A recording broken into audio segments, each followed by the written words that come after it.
Joel Embiid said after the Sixers got swept, he is done in Philly. Okay, I mean, he didn't say those words, but one thing I learned interviewing pro athletes is you gotta translate their words. Kind of a microcosm of our season. The inefficiency caught up to us. Translation, I need better receivers. How does a guy go out and score 25 points with a stiff neck? It really limits me a little bit, but the defense really didn't pick up on it. That was a key. Translation? Yeah, I was hurt, but you know, I'm the GOAT, so I still dominated. So here's what Joel Embiid said, and it's not too hard to figure out what he meant. Like I said, I don't make the decisions. I'm here in Philly. Whatever happens, happens. I always say that I want to, end my career here. And if it happens, good. If it doesn't happen. In this video, we're explaining what new team Joel Embiid should be traded to and why the process was a failure. Hey, it's Casey. Welcome to AM Hoops. Hit subscribe and notification bells. It helps out the channel while we're coming out with 5 videos per week, dropping at 5 Eastern. Today's video is sponsored by Into the AM, which is a clothing line. It's the shirt that I'm wearing right now, the little AM. I love that basic line that they have, the t-shirts, the long sleeve, the tanks, whatever. There's a lot of reasons why I love it, but really there's one big reason. So there's the buttery soft feel, the perfect fit, the fact that it's versatile. I can dress it up or dress it down for whatever occasion. But the one big reason is it's the first tee out of the drawer. Like literally, I did laundry yesterday. All of my t-shirts are clean, but here I am today in my Into the AM shirt. It fits perfect. I'm like 5'9", about 165. I wear a medium and it is my favorite shirt. That kind of thing is priceless, but it's affordable at Into the AM. 3 shirts for 40 bucks. And if you use the discount code AM Hoops, you get 10% off. So right off the top, I'll tell you, the Sixers should trade Joel Embiid. The process was a failure. Why not get rid of the guy who's literally named The Process? But none of this is Joel's fault. The process was gonna fail no matter what, because the NBA draft is random. I mean, the idea was, oh, we're gonna tank to get high draft picks. Oh, great plan, as long as you ace the draft, which is impossible. I mean, Masai Ujiri of the Raptors is great, right? He picked Jakob Poeltl over Domantas Sabonis and Karis LeVert. Pat Riley is a legend.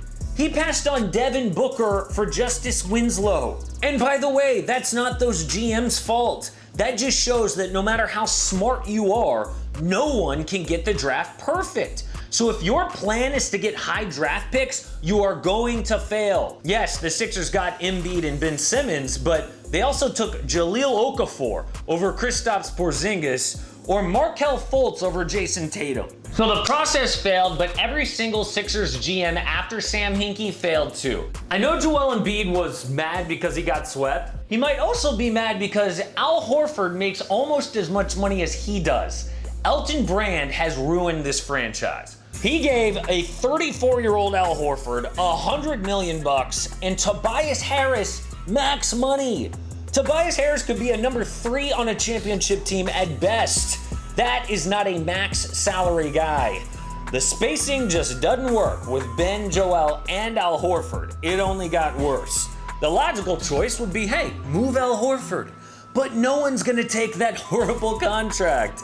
Add those issues with the fact that Brand let JJ Redick and Jimmy Butler go, and the Sixers are stuck. The only choice now is to trade Joel Embiid or Ben Simmons, and I would trade Embiid. I mean, both guys are somewhat injury prone, but Simmons is younger, and he could evolve with the right coach in place. Besides, Embiid doesn't even want to be there. I mean, listen to this soundbite about team chemistry on the court. I can be dominant down low, but then again, to help the team, he's not always about me. He's about the team. And, with the roster we have and If it is the same roster next year, I got to be able to, space the floor. I got to be able to play outside. Okay, another translation here. I want to dominate and play my game down low, but I can't on this team.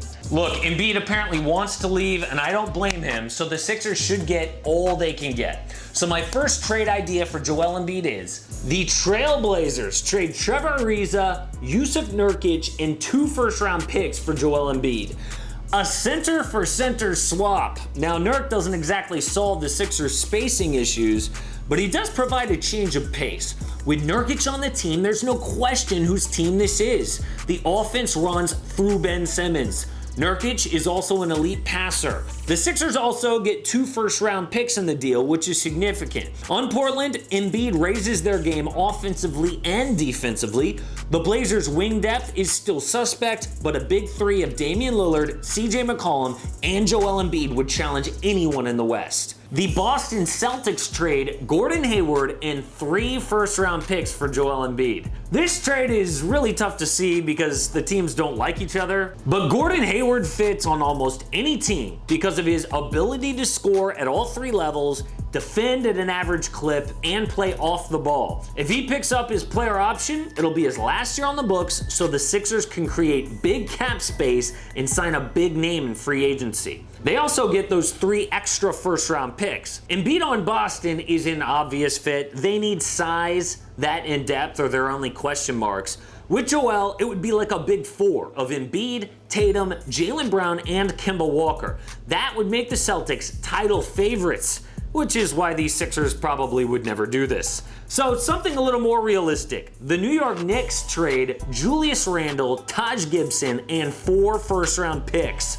This trade takes 4 first-round picks because the Knicks refused to put a young, talented player in the deal, which is actually good. Philly doesn't want RJ Barrett or Mitchell Robinson anyway. They already have a guy who can't shoot. 1 is enough in 2020 basketball. They don't want to ruin their spacing again. So instead, they just take the Knicks' future draft picks. These picks are super valuable too because of how high in the draft they could be. With Embiid on their team, the Knicks can hope to attract another superstar in free agency. And finally, the Golden State Warriors trade Andrew Wiggins and 3 first-round picks for Joel Embiid. With this move, Philly has Al Horford at full-time center, Tobias Harris at the 4, and Wiggins at the 3. Then Philly drafts either LaMelo Ball or Anthony Edwards, who could run their offense for the future. On the Warriors, Joel Embiid would bring 3 more titles if he stays healthy. He's the best defensive center in the league. His offense is elite and versatile. Health and consistency are his question marks, but I think flipping to the best winning culture in the NBA would turn around his mentality. I think Embiid the Warrior is the best possible version of Joel Embiid. Again, you have got to read between the lines sometimes with these pro athletes, and to me, Joel Embiid is clearly saying, trade me through the media. The process did not work and something has to happen. I think next year, the Sixers should have a new coach, a new GM, and somebody to replace Joel Embiid. Support AM Hoops and click subscribe. Don't miss a daily NBA video.